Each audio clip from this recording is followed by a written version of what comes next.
Nini. Lo msebenzi wenziwa kusukela kubanga lokuqala ngethemu yesibili. Wenziwa ngolwesibili nangolwesithathu ngesikhathi semisindo.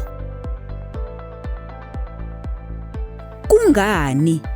Kubalulekile ukufundisa abafundi ngokucacile nangokuhlelekile imisindo ebaluliwe olimini lwabo.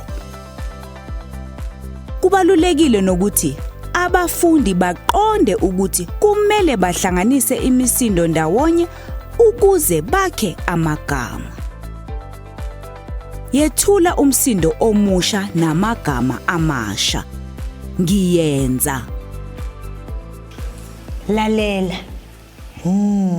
Manje bheka bese uyalalela.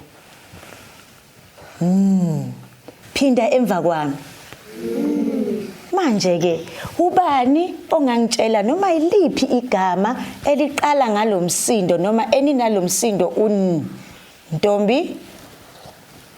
Nani. Nani. Aphile? Nina. Nina. Hlokomelo? Nuka. Manje ke elami igama lithi nona. Lithi nona. Phinda emva kwami.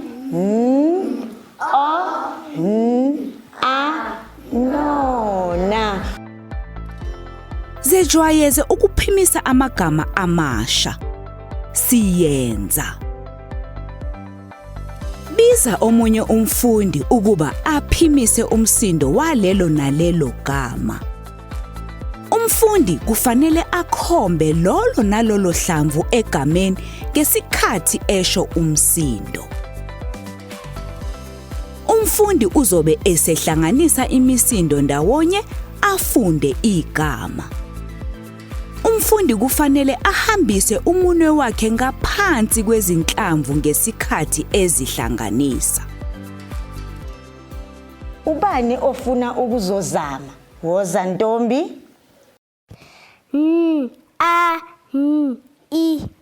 Nani. Mshayeleni izandla uNtombi.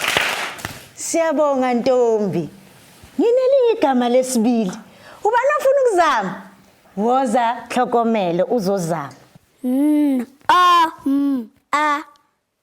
Noma. Noma simshayeleni izandla Hlokomelo. Manje sonke siyakwazi ukufunda umsindo nawu lo msindo. Asishoni?